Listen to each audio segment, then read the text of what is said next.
माझ्या प्रिय देशवासियांनो, नमस्कार.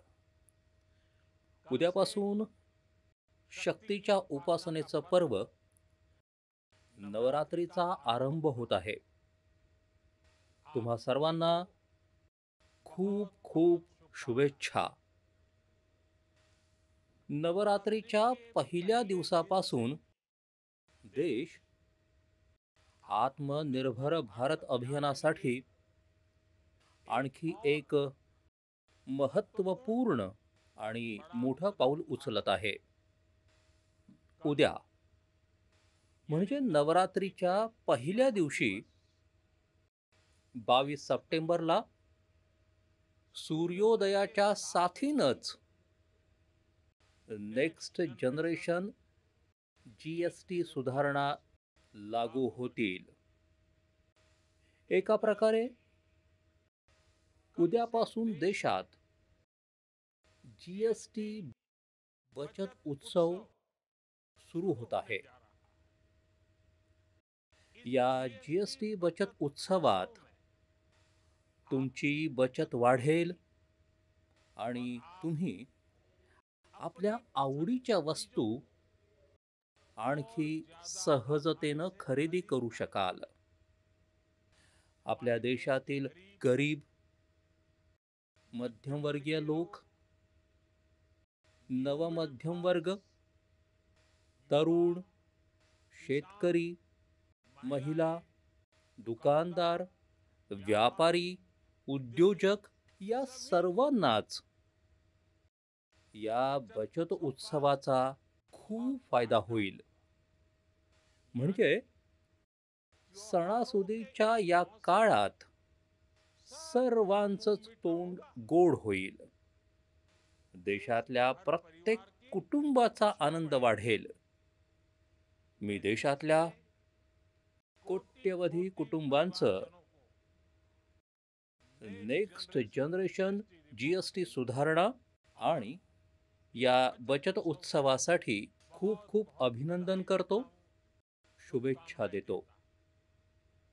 या सुधारणा भारताच्या विकास गाथेला गती देईल,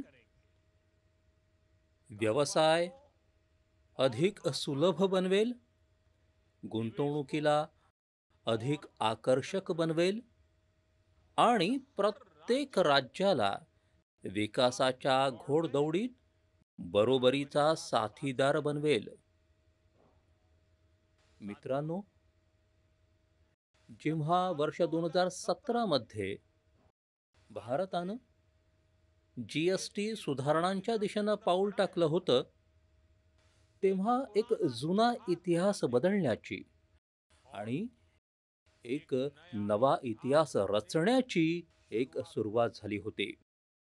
अनेक दशकं आपल्या देशाची जनता, तुम्ही सर्वजण, देशाचे व्यापारी वेगवेगळ्या कराच्या विळख्यात अडकले होते. जकात, प्रवेश शुल्क, विक्री कर, सीमा शुल्क, वॅट, सेवा कर असे अनेक अनेक डझनभर कर आपल्या देशात होते. एका शहरातून दुसऱ्या शहरात माल पाठवायचा असेल तर न जाणे किती तपासणी नाके पार करावे लागत, कित्येक अर्ज भरावे लागत असत, किती साऱ्या अडचणी होत्या. प्रत्येक ठिकाणी कराचे वेगवेगळे नियम होते. मला आठवतंय, जेव्हा 2014 मध्ये देशानं मला पंतप्रधान पदाची जबाबदारी दिली होती, तेव्हा त्या सुरुवातीच्या काळात एका विदेशी वृत्तपत्रात एक रोचक उदाहरण छापून आलं होतं. त्यात एका कंपनीच्या अडचणींचा उल्लेख होता. त्या कंपनीनं म्हटलं होतं की त्या कंपनीला जर बंगळुरू इथून 570 किलोमीटर दूर हैदराबादला आपला माल पाठवायचा असेल तर ते इतकं अवघड होतं की त्यांनी विचार केला आणि त्यांनी सांगितलं की त्या कंपनीला हे अधिक सोयीचं होतं की आधी आपलं सामान बंगळुरूहून युरोपला पाठवायचं आणि मग तेच सामान युरोपहून हैदराबादला पाठवायचं. मित्रांनो, कर आणि टोलच्या जंजाळामुळे ही तेव्हाची स्थिती होती. आणि मी तुम्हाला फक्त एका जुन्या उदाहरणाची आठवण करून देतोय. तेव्हा अशा लाखो कंपन्यांना, लाखो कोट्यवधी देशवासियांना वेगवेगळ्या करांच्या जंजाळामुळे रोज त्रास व्हायचा.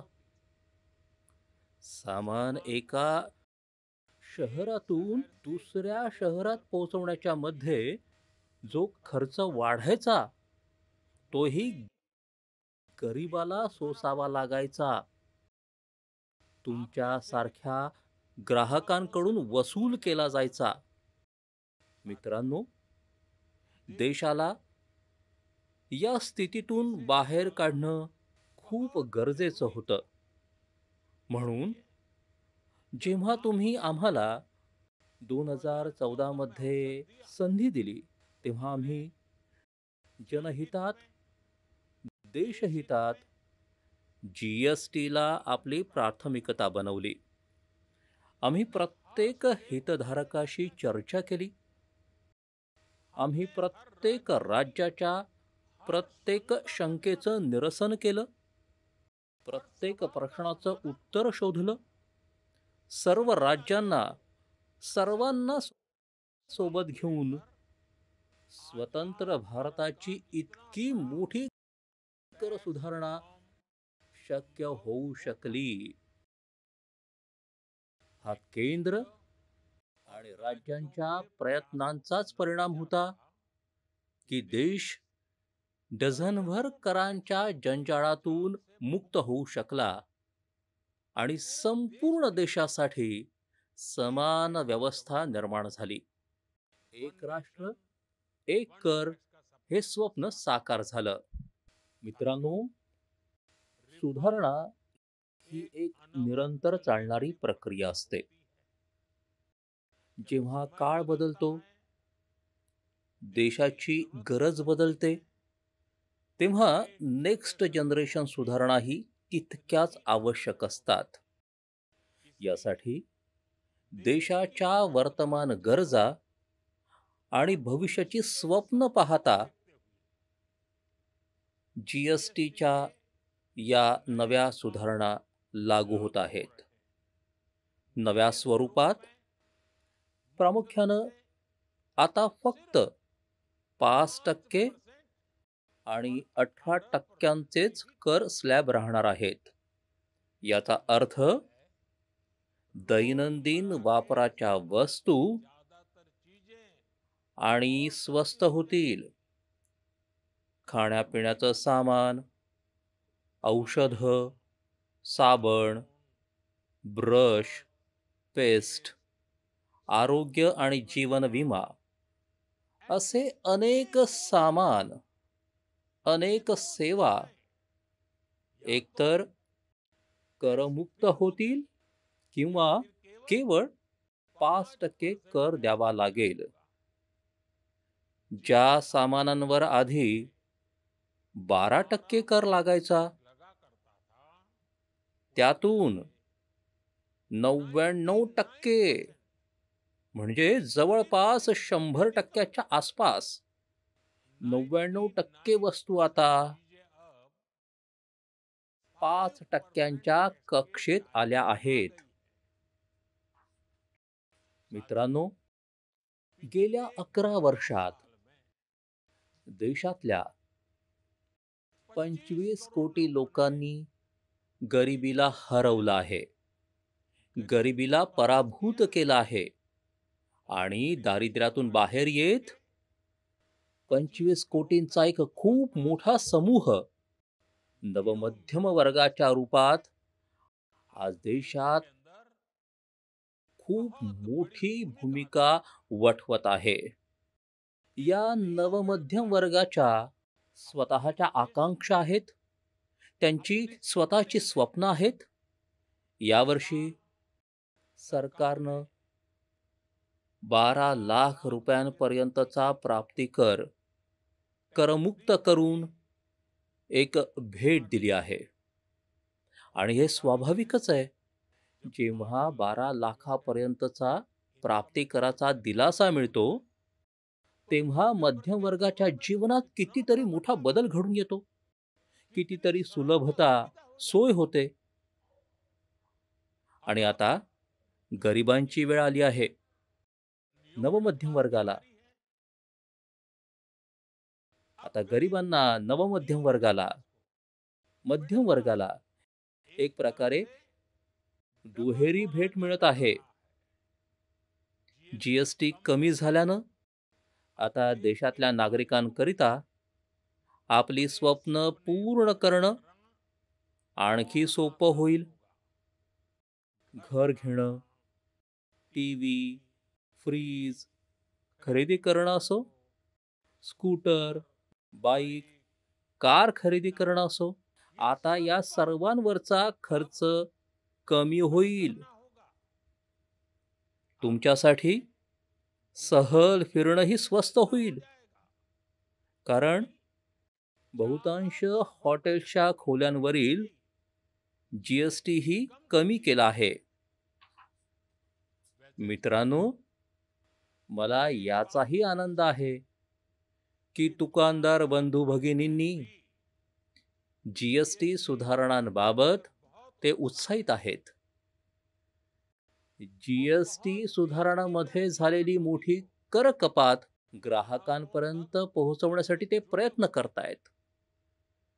अनेक ठिकाणी आधीचे दर आणि आताचे दर असे फलक लावले आहेत. मित्रांनो, आम्ही नागरिक देवो भव या मंत्राबरोबर मार्गक्रमण करत आहोत. नेक्स्ट जनरेशन जीएसटी सुधारणांमध्ये याची स्पष्ट झलक दिसते आहे. जर का आपण प्राप्तिकरातली सूट आणि जीएसटी मधली सूट एकत्र केली तर एका वर्षात जे निर्णय झालेत त्यामुळे देशातल्या जनतेची 2.5 लाख कोटी रुपयांपेक्षा अधिकची बचत होईल. म्हणून तर मी म्हणतोय, हा बचत उत्सव आहे. मित्रांनो, विकसित भारताचं उद्दिष्ट साध्य करण्यासाठी आपल्याला आत्मनिर्भरतेच्या मार्गाचाच अंगीकार करावा लागेल. आणि भारताला आत्मनिर्भर बनवण्याची खूप मोठी जबाबदारी आपल्या एमएसएमई म्हणजेच आपल्या सूक्ष्म, लघु आणि मध्यम उद्योगांवरही आहे. जे देशातल्या लोकांच्या गरजेचं आहे, जे देशात तयार होऊ शकतं, अशा सगळ्या वस्तू आपण देशातच बनवायला हव्यात. मित्रांनो, जीएसटीचे दर कमी झाल्यानं तसंच नियम आणि प्रक्रिया सोप्या झाल्यानं आपल्या एमएसएमई क्षेत्रांना, आपल्या लघु उद्योगांना, कुटीर उद्योगांना खूप मोठा लाभ मिळणार आहे. त्यांची विक्री वाढणार आहे आणि करही कमी द्यावा लागणार आहे. म्हणजे त्यांनाही दुहेरी फायदा होणार आहे. आणि म्हणूनच आज माझ्या एमएसएमई, लघु उद्योग, सूक्ष्म उद्योग, कुटीर उद्योग असो, अशा सर्वांकडून पुष्कळ अपेक्षा आहेत. आपल्याला माहीत आहे की जेव्हा भारत समृद्धीच्या शिखरावर होता, तेव्हाही भारताच्या अर्थव्यवस्थेचा मुख्य आधार आपले MSME क्षेत्र होते. आपले लघु उद्योग आणि कुटीर उद्योग होते. भारताची उत्पादनं, भारतात तयार होत असलेल्या वस्तूंची गुणवत्ता अत्यंत उत्तम होती. हा गौरव आपल्याला परत आणायचा आहे. आमचे लघु उद्योग जे तयार करतील ते जगात प्रत्येक कसोटीवर उत्तम असावेत, सर्वोत्तम असावेत. आपण ज्याचं उत्पादन करू ते जगात अभिमानानं सर्वोत्तमाच्या सगळ्या निकषांची पूर्तता करणारं असावं. आपल्या उत्पादनांची गुणवत्ता जगात भारताची ओळख उंचावणारी, भारताचा गौरव वाढवणारी असावी. हे उद्दिष्ट घेऊन आपल्याला काम करायचं आहे. मित्रांनो, देशाच्या स्वातंत्र्य लढ्याला जशी स्वदेशीच्या मंत्रानं ताकद दिली होती, तशीच देशाच्या समृद्धीलाही याच स्वदेशीच्या मंत्रानं शक्ती मिळणार आहे. आज आपल्याही नकळत आपल्या आयुष्यात दैनंदिन गरजांशी संबंधित अनेक परदेशी वस्तूंचा शिरकाव झाला आहे. आपल्या खिशातला साधा कंगवा परदेशी की स्वदेशी हेही आपल्याला माहीत नसतं. यातूनही आपल्याला मुक्ती मिळवायची आहे. आपण जे सामान खरेदी करू ते मेड इन इंडियाच असेल. त्यासाठी आपल्या देशातल्या तरुणांनी श्रम केले असतील. आपल्या देशातल्या युवक युवतींनी घाम गाळला असेल. आपल्याला प्रत्येक घराला स्वदेशीचं प्रतीक बनवायचं आहे. प्रत्येक दुकान स्वदेशीनं सजलेलं असायला हवं. अभिमानानं म्हणा, हे स्वदेशी आहे. अभिमानानं सांगा, मी स्वदेशी वस्तूंची खरेदी करतो. मी स्वदेशी सामानाची विक्रीही करतो. ही प्रत्येक भारतीयाची वृत्ती बनली पाहिजे. जेव्हा हे होईल, त्यावेळी भारत जलद गतीनं विकसित होईल. आज मी सर्व राज्य सरकारांना आवाहन करतो की त्यांनी आत्मनिर्भर भारताच्या या अभियानात, स्वदेशीच्या या अभियानात त्यांच्या राज्यात उत्पादनाला गती द्यावी आणि पूर्ण ऊर्जेनं आणि उत्साहानं सहभागी व्हावं. गुंतवणुकीसाठी वातावरण निर्माण करावं. जेव्हा केंद्र आणि राज्य एकत्र मिळून पुढे जातील, तेव्हा आत्मनिर्भर भारताचं स्वप्न पूर्ण होईल. भारतातील प्रत्येक राज्य विकसित होईल, भारत विकसित होईल. याच भावनेनं मी पुन्हा एकदा या बचत महोत्सवाच्या अनेकानेक शुभेच्छा देऊन माझं भाषण संपवतो. पुन्हा एकदा तुम्हा सर्वांना नवरात्री आणि GST बचत महोत्सवाच्या खूप खूप शुभेच्छा. खूप खूप धन्यवाद.